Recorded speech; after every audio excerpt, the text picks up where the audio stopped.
Good morning, I'm Agustín Zepeda for NewZtar Intelligence. Here is your global briefing for Sunday, May 24, 2026. President Trump says a peace agreement with Iran is largely negotiated, with Secretary of State Rubio confirming talks have entered their final phase. The Hormuz Strait blockade will remain in place until the deal is fully signed, affecting 20% of global oil shipments. Iran is expected to deliver its formal response within 72 hours. But here is where the coverage diverges. American media frames this as diplomatic breakthrough with optimistic timelines. Middle Eastern media focuses on Israeli security concerns and questions how bad the deal is for Israel. Russian outlets uniquely report that Iran destroyed a fifth of the US Reaper drone fleet, suggesting ongoing military conflict that Western sources are omitting entirely. Secret Service killed a suspect who fired shots near a White House security checkpoint within the last 24 hours. At least one reporter took cover during the incident. Chinese state media reports the suspect left writings expressing grievances against the administration, though US sources have not confirmed any motive. But here is where the coverage diverges. Chinese state media reports the suspect left writings to family expressing grievances against the US administration, and connects this to over 3,000 protests staged across America about Iran strikes. American media reports none of this context, framing it purely as a security incident with no discussion of motive or political dimension. Russia launched a major attack on Kyiv using its powerful Oreshnik missile system along with drone strikes. European officials condemned the strike as reckless escalation. Russian sources frame the attack as retaliation for Ukrainian drone strikes on Moscow that forced airport closures and hit college dormitories.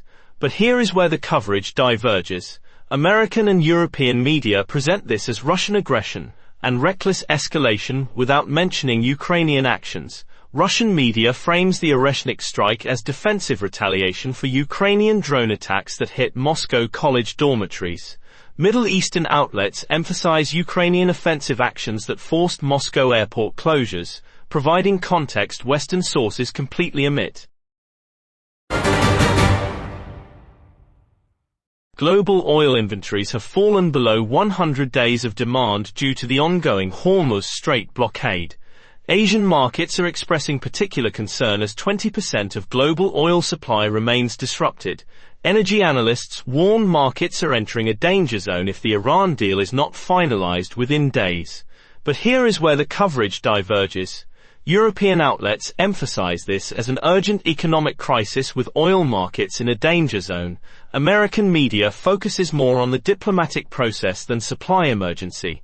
Asian media provides the most detailed inventory data and expresses greatest alarm about supply security, while Russian sources minimize the global economic impact entirely.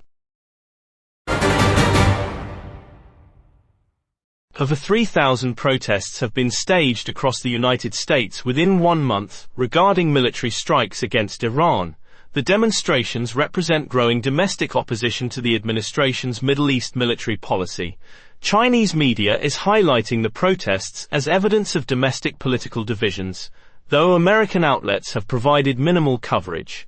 But here is where the coverage diverges dramatically.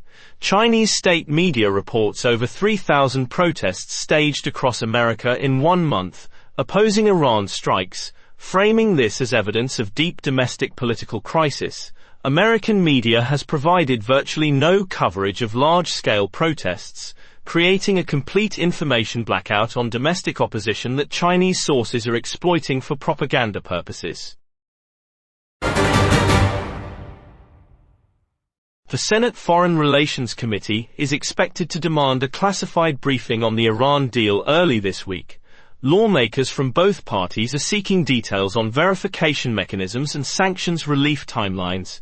The briefing request signals potential congressional resistance to any agreement that bypasses formal treaty approval processes. But here is where the coverage diverges.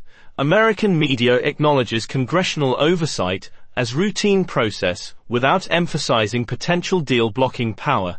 Chinese state media frames Senate involvement as evidence of domestic political paralysis that could kill the agreement.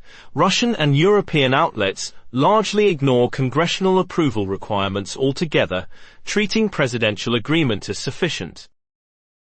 That is your NewZtar Intelligence briefing for Sunday, May 24, 2026. News in every angle, every morning. I'm Agustín Zepeda. Stay informed.